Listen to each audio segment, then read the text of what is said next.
I'm very honored to introduce Tom Roser. Tom, come on up.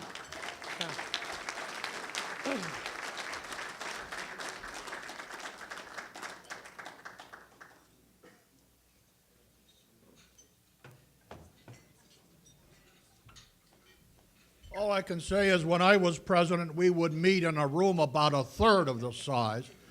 And the City Club was founded in 1903 and had a number of very fine people who were presidents, but not until Jay Doherty became president did the City Club really become the premier public policy. And I think Jay is the guy who deserves it, and he doesn't even get as much credit as he should.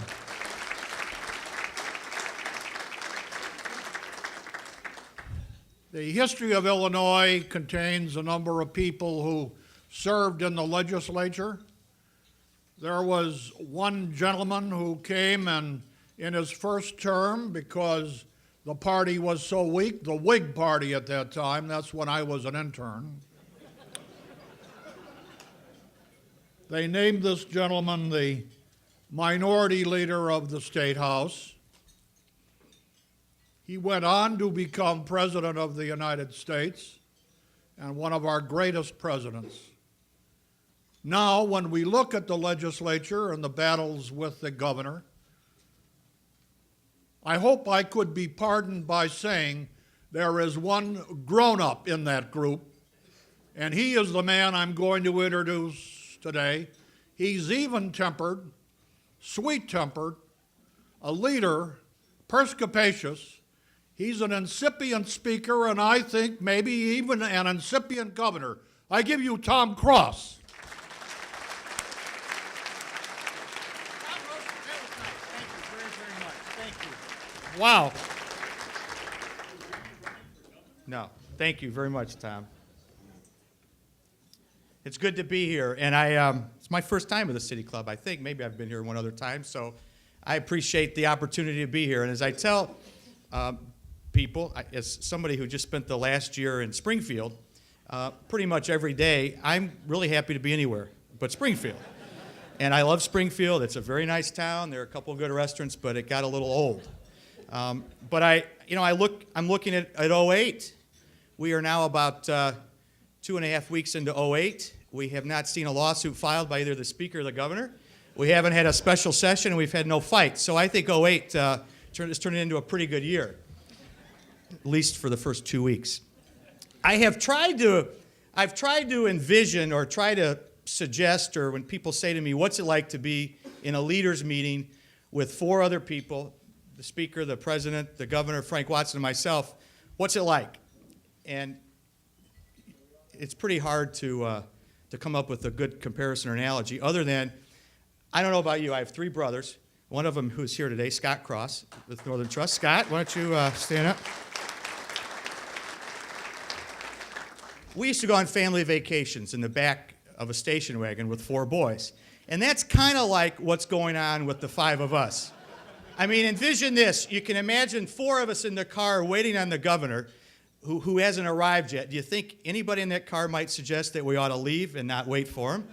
Can you imagine Frank Watson taking the governor once he gets in the car, giving him a little headlock and rubbing on his head? And maybe the Speaker hiding his brush? And then the lines, remember the lines when you traveled? Mom, he looked at me, he touched me, he crossed the line. Will you make him stop? That's kind of what these meetings are like. Unfortunately, there isn't the one guy who turns around and says, if I have to stop this car, you're all in big trouble.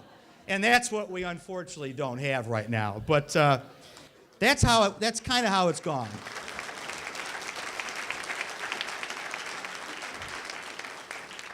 I thought I'd just like to give you a little background of my history and how I ended up in the spot I am. Then I want to talk a little bit about some of the issues of the day.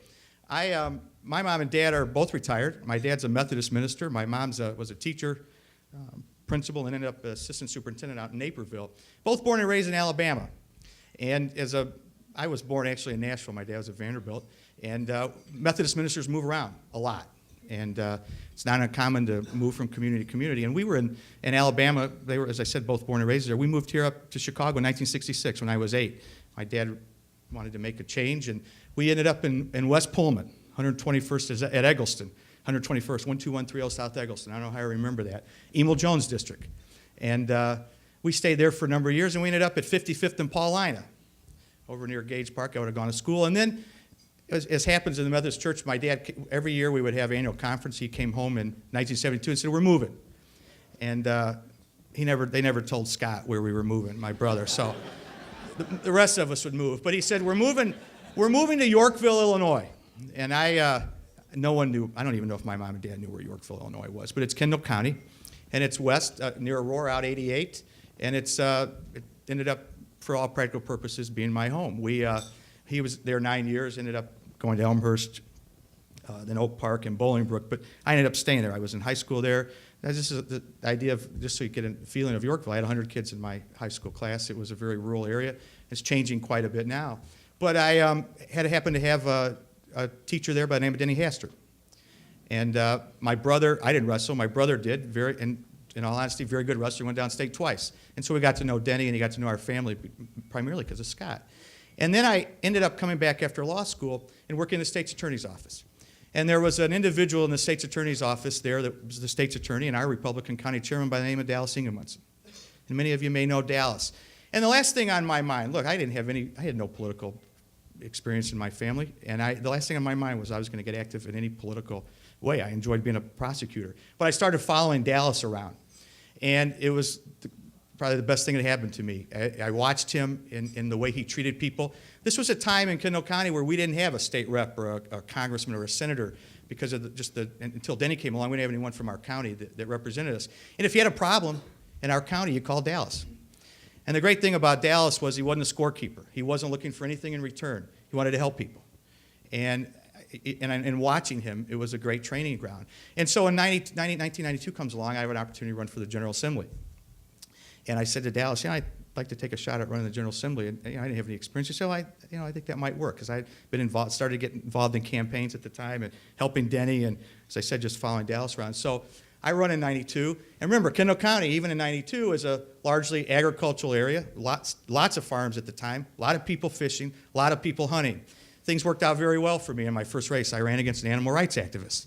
And so it couldn't have been better. The farmers were worried about a guy that he was saying they were abusing their animals. This is a guy who was a nice guy, but he was taking ultralights and flying them over gun clubs. So it didn't bode well for my opponent. And so not too many people were concerned about what I was for, but they knew what my opponent was for, and I won. And so it worked out fairly well. So I ended up staying in the General Assembly as a member until 2003, and we ended up having a change of leadership. And I ended up becoming the minority leader. And what we tried to do, and the good news is our caucus is really of the same mindset that I am. And as I watch Dallas and I watch Denny, and Denny's been a great mentor, as has Dallas over the years, you realize that you could, and remember, my dad's a Methodist minister. It's not a shock. He's a Democrat and a pretty liberal Democrat, and that's fine as my mom. But what I realized from either my mom or dad or Denny and Dallas, that it was okay. In fact, it was good to work with the other side of the aisle. That's how you get things done. And we may come at different ways at solving problems. Surely my dad would have a different approach than Denny, and I'm going to have a different approach than my dad. But the point is, whether it's health care or whether it's education or whether it's getting kids to college, we've all got problems that we need to solve, and we've got to find a way to get to it. And we had just come off, and my predecessor was very good in many ways, but he did not encourage our caucus to go to the other side and work with the Democrats. And I realize that we have campaigns and we have to be strong and we have to fight, but we have to separate that from policy. And our caucus wanted to do that. And we have tried over the last few years, as I've been leader, to make sure that we work in a bipartisan way. And I'll give you just a few examples. One of the first things that came out in 2003, we were at a tough time as a party, and we had the ethical cloud hanging over us. We were in trouble. And we realized, a number of members of our caucus, we need to do something on ethics. And I know the governor claims to have written and passed and spent all the research time on the legislation on ethics back in '03, but the reality was it came out of the House. It was a cross-Madigan bill. The Speaker, and we have a good relationship, the Speaker was kind enough to let me sponsor it along with him. And that was the bill where we talked about prohibiting working on state time, of making sure we had ethics training, mandating training for members and staff, et cetera. It was gift ban expansion. It was a good piece of legislation, but it was something that not only was needed, selfishly it was something that was needed for the Republican Party. But it was an example right out of the box where we thought we need to demonstrate that we can work with the other side, and we've tried to continue to do that.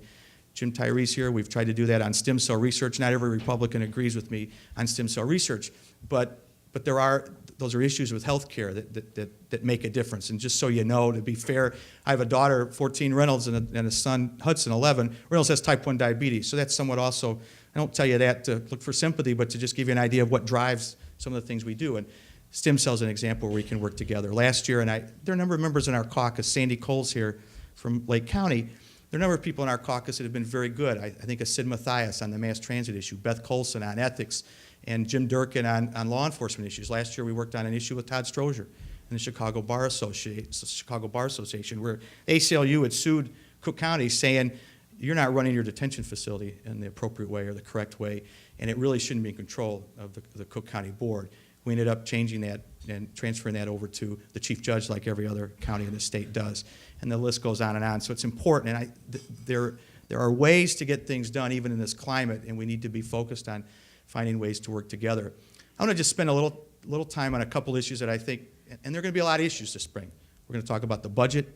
My guess is the governor will focus on health care, and there may be a revenue stream, an increase of some type of tax. I don't know. But I think there are two issues I want to focus on that I think that deserve attention. The one, and I'm not sure how this is going to play out, and I don't know that it will get resolved this session, but clearly there's a lot more attention nationally, and we've had the attention in the state, but it's been put to the side for a while of how we're going to handle the death penalty. And it's not going to go away. And if we're going to handle this issue, we have to make sure if we're going to have the death penalty, we have certainty in it. And I know there are a number of people that think we should abolish the death penalty, and there are some arguments for that. But I don't know that this General Assembly is ready to abolish the death penalty, whether the arguments are there or not. I think just the political reality of it. And I think this is going to take a couple years for us to work through it, but I think it's something that you'll probably see us address in some way this year. I have been working on an idea that, I used Jim Durkin's name earlier, along with Jim Durkin, that incorporates and would codify a concept that other states have done. There are 7 states that courts have allowed the arguing of it. They have not codified it or made it statutory, of using the concept of residual doubt or no doubt, where you still have a burden of proof, just beyond a reasonable doubt on the convicting somebody of murder or any case where there's eligibility for the death penalty. But when you get to the next step, that's deciding whether or not there's going to be the death penalty, you as a jury or as a judge have to make sure that you have no doubt as to whether or not the person did it. So it creates another level. Now, we worked on this a couple years ago. The state's attorneys weren't too excited about it because they thought it made it impossible to convict people and sentence people to the death penalty. It's working in other states. So it's something we're going to float out, and I've worked with Art Turner on it and Don Harmon over in the Senate. And again, this may be a discussion that goes beyond that, and it'll be interesting to watch it, but it's something I think as a state we have to have certainty in this issue.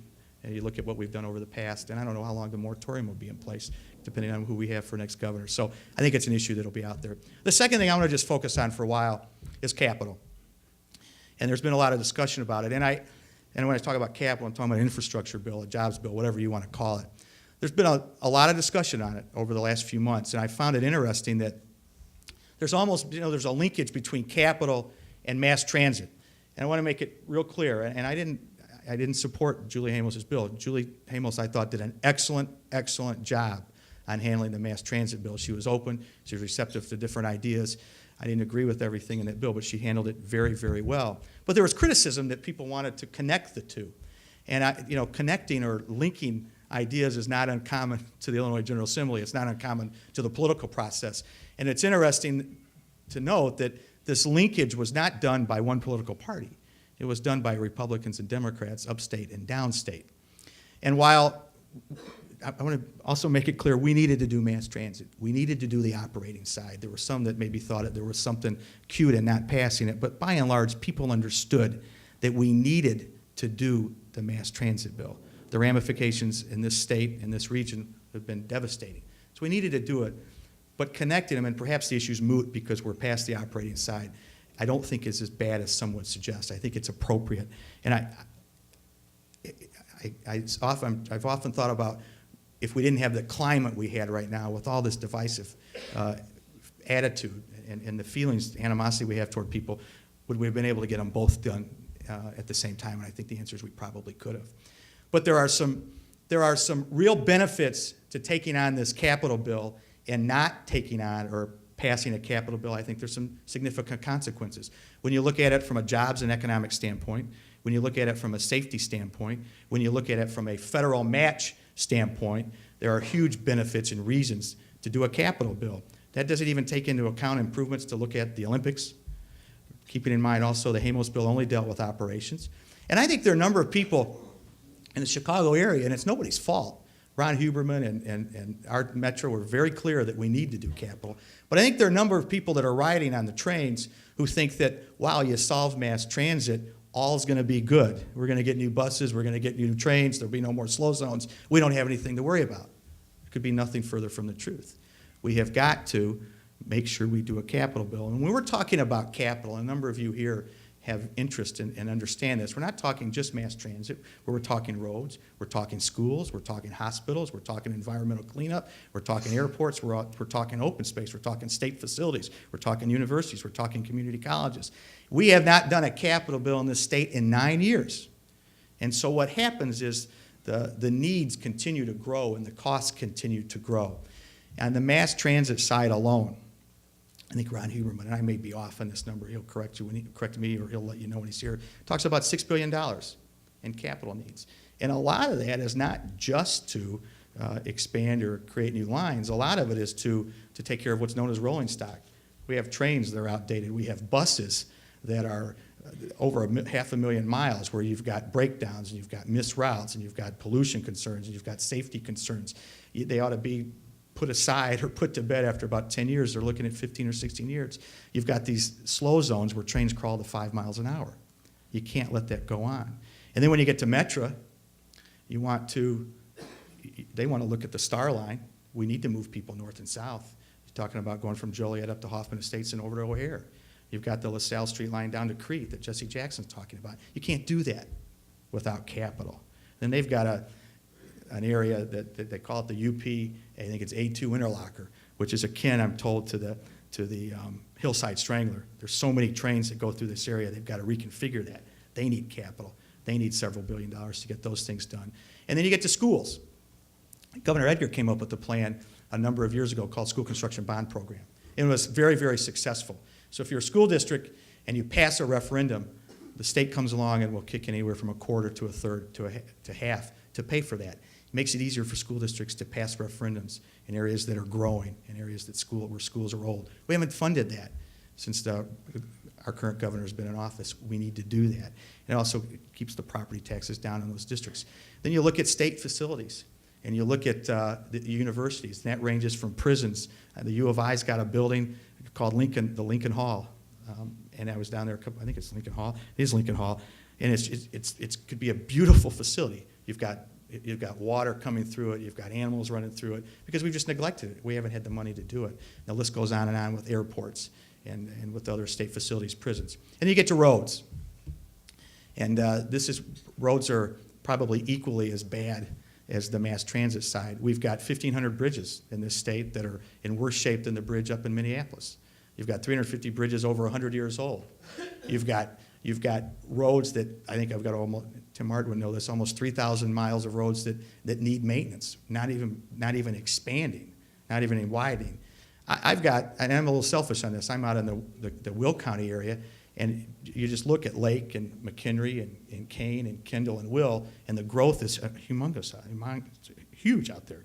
And we've got spots. I'll use Route 59. Most of you know 59. It goes from 12 down to Route 55. There's a stretch in there of about 8 miles. It's 2 lanes. It's a parking lot.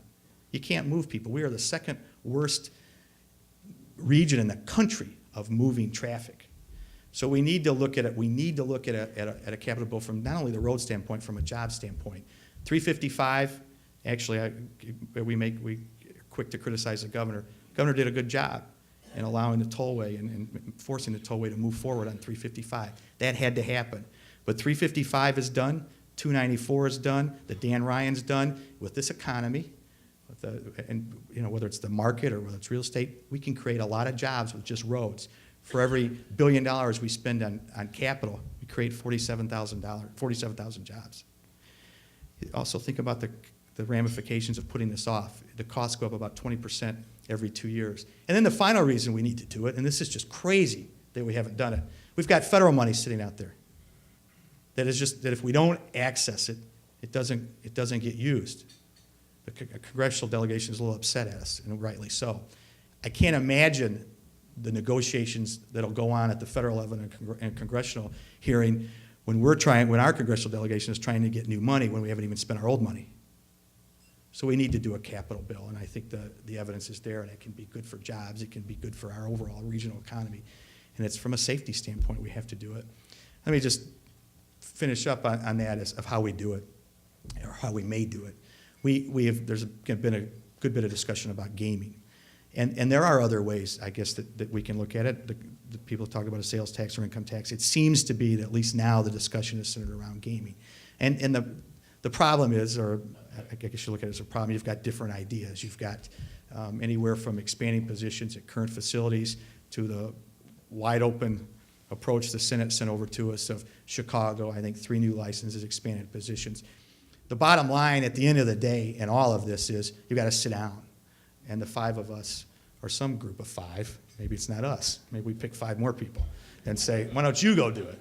In fact, that might not be a bad idea. But you got to get in the room. The Senate sent a bill over to us. And the conventional wisdom is because we've put it off so long, we need about an $8 to $10 billion state portion. For every $1 billion of bonds we sell, we need about 80 to 100 million a year for 20 years to pay off that debt service. So we need to sell bonds for about 8 to 10 billion with local matches and federal matches. We'll end up with about a $20 billion capital bill. So we need to raise a lot of money. But as when I'm talking about the need to sit down, the Senate sent us over a bill that some people may or may not have liked, but they forgot to talk to us about how we were going to spend the money. Neither the Speaker or I had any input on that. It also, just so you know, is the Senate bill kept mass transit, I think, only put about $470 million for mass transit. That number needs to go up. But the bottom line is, at the end of the day, you've got to get 5 folks in a room and figure out what revenues, this is all doable. What revenue source you're going to do. Is it going to be a gaming bill? How are you going to spend the money? How are you going to allocate it on roads, on mass transit, on schools, whatever? It's easy. So I'm hopeful that as we go into 08, I would be cautiously optimistic that we can get this done. I think the pressures are there, the reasons are there, the support is there, and I think you're going to start to see more and more from people in the labor movement saying we need, from a job standpoint, we've got to put pressure, and I'm hopeful that's happened. So it's a little bit about, I think, this session capital, and the budget will be a challenge. We don't have a lot of money. We've got increased Medicaid obligations, increased pension payments. Our revenues are not going to be as aggressive as we thought they were going to be last year. So with that, I'd be glad to, Jay, you said open up to a few questions, or is Tom's going to do that?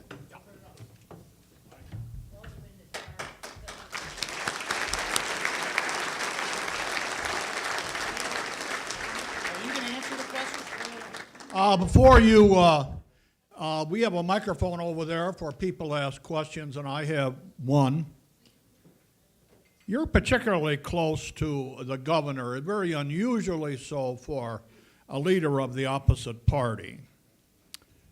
The last time I checked, this governor is about 22% popular in the state.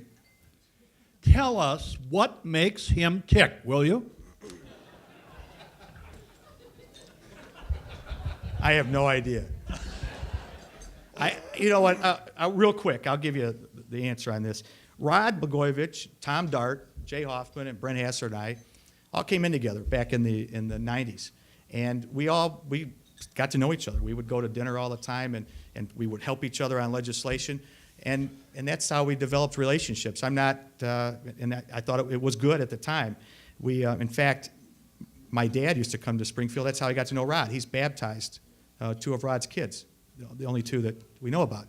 That it was a joke. It was a joke. It was a joke. It was a joke. It was a joke. I'm kidding. It was only a joke, but seriously, I don't.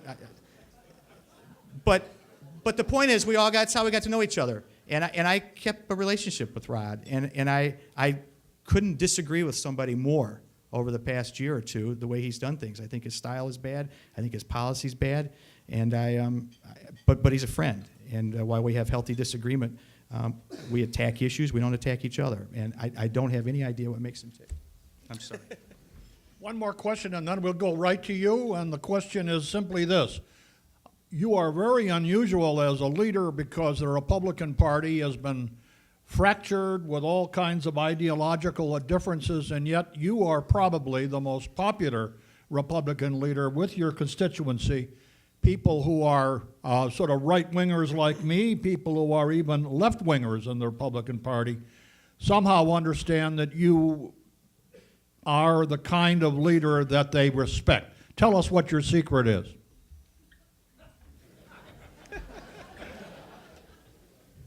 I don't know that I know, but Tom, I think you just have to be honest and open with folks. And people in my caucus, our caucus, there are a number of people that are, as we label people on the right, and a number on the left. And you give people a fair opportunity to make their case, and we're going to have healthy disagreements.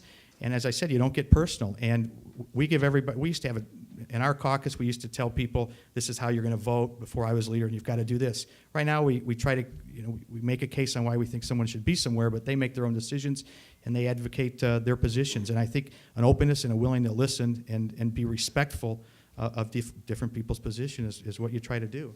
Okay. Yes, sir. Will you announce your name and your affiliation?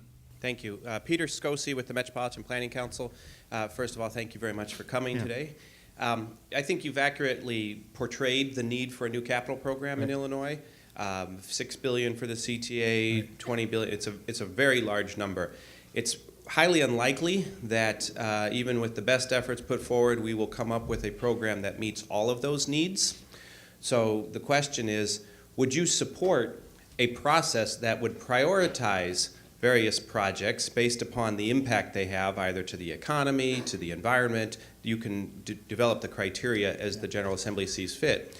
But would you support such a process even if it meant taking away some of the control of identifying the capital spending from either the legislative or the executive branch? Well, it depends who's setting the criteria. And I'd like to think that the legislative body, if it's working properly, you're hearing from 118 reps and 59 senators, and we whittle down and people are making their cases.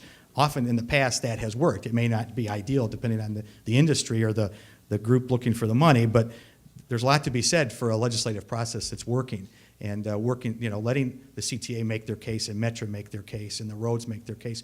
We're talking, look, one thing I neglected, one of the things we're not even talking about forward thinking and doing, we're really just trying to maintain and keep ahead of the kind of the curve, so to speak. I really think, I mentioned Denny Hastert earlier, one of the things we haven't talked about is he's got the Prairie Parkway a little bit running from, I think at this point, 88 to 80. In an ideal world, we'd look at running that from 90 all the way down to 65. And we've got to find ways to do that. Most of those counties support that. So I'm giving you a long answer. I just think we need to find a way to sort through it all. But I don't know. It depends, again, who's setting that criteria. You guys might have a different approach than the CTA or Metro. Thank you. Yeah, it's a good question. Sorry. Edward Cooper, City Club member. Two questions. One on the death penalty. I understood that DNA resolved pretty much whether you had the right person or not. And the second one is, as long as the governor is distracted by the federal investigation, do you think he'll actually get anything done? Well, I think it makes it tougher for him, in fairness to him. I think it's tough for him to, if he's going to try to get out advocating a position or rehabilitate himself, I think it's tough to be out when the media's in your face saying, talk to me about the subpoena, talk to me about the federal investigation. It kind of takes him off his game. So it makes it tough. Does it mean we can't get things done? No. I think it makes it tougher for him. But I think that holds true for anybody in that situation, not just him. And the death penalty and DNA? I'm not sure I understood that. I thought, it's my understanding that DNA is pretty much a determinant of whether a person, you had the right person or not. I think that seems to be the conventional wisdom. I'm not an expert on DNA. Okay. But it would certainly seems to help this situation along, as we've seen over the last few years. I want to ask you the questions I asked you at the table. Thank you. Oh, you're welcome. Two questions, very short. Are these easier than the ones you were going to ask Oh, yeah, me? these are super. Do you think you could get more done if you went back to the old system of having a session? And I'm not asking you to employ the idea where the legislators would go down to the bank and collect all their money in advance for the session. I don't think we ought to do that. That wouldn't be right. Tom Roser wouldn't like that either. But do you think if we went back to the business of having a session and you know the session ended and then you went back home to your district to tested the laws and then you would come back a year later for another session, you'd get more done? Well, it'd certainly put some. Remember the old system? No. Well, the old system I mean, I have was- an idea about it. I Yeah, wasn't the there. old system, you had a session for about 8 months. You went down in January, and you had to get everything done in that session. And then you went home for a year. You could, and it worked. And it could work today if we changed it. There's a school of thought too that we'd be better off with 177 members as opposed to 118 members because the power gets concentrated in a few folks, and I think it's easier to do that. So, you hear people you listen to people that watched the process a number of years ago. Your suggestion on session might have some merit, and I also think looking at it's not going to happen, but having a bigger General Assembly, there's some merit to that. One other question. You know this is the year calling for the review of the Constitution. Would you favor a new constitutional convention? I don't have a good answer on that because I haven't thought about it in great detail, to be completely honest If I with you. called you maybe in a month after you said it, if I called you in a month after you and your staffs, now that we have such a nice dinner table relationship, you'd give me an answer? This is Yeah. this is a very important issue. I'll tell you why. You might start thinking about it.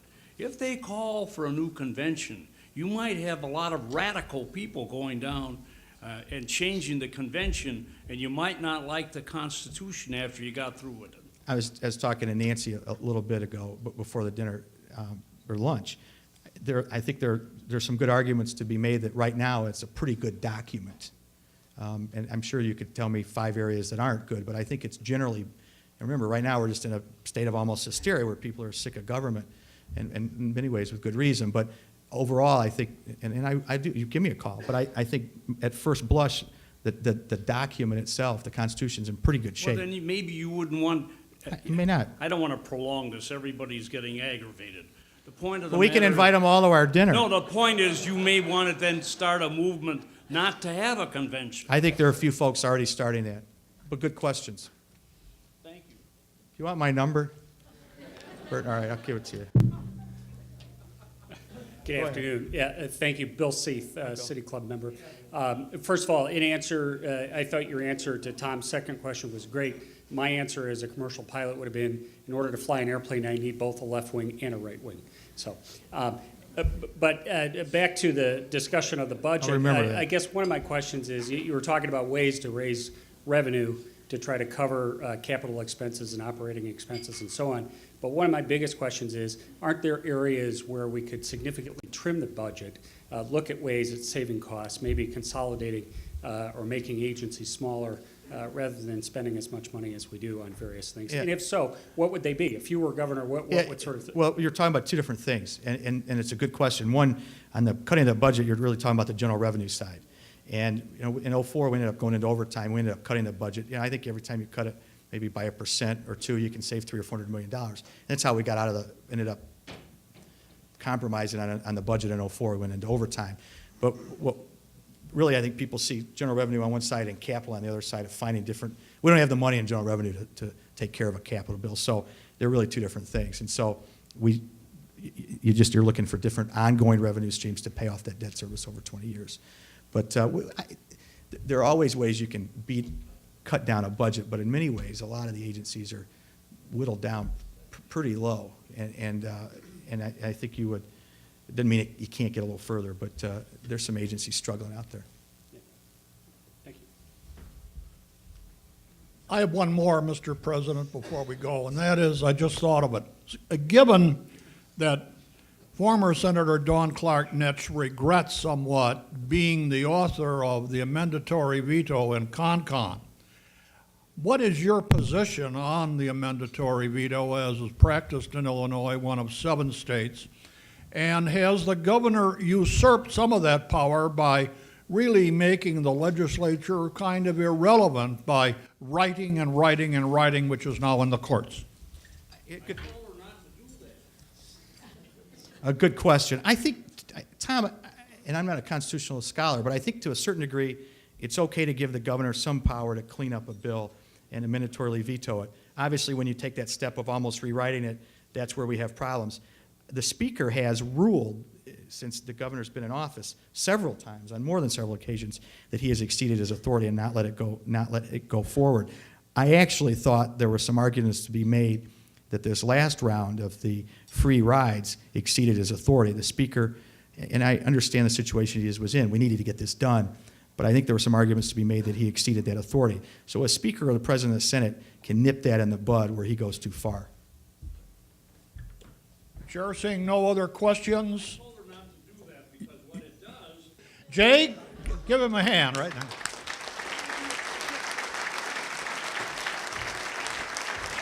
Tom, on behalf of the City Club, we want to give you a City Club mug. And also, yeah, there we go, all within all those ethics laws you pass. Membership to the City Club and the history of the City Club. Meeting adjourned. Thank you.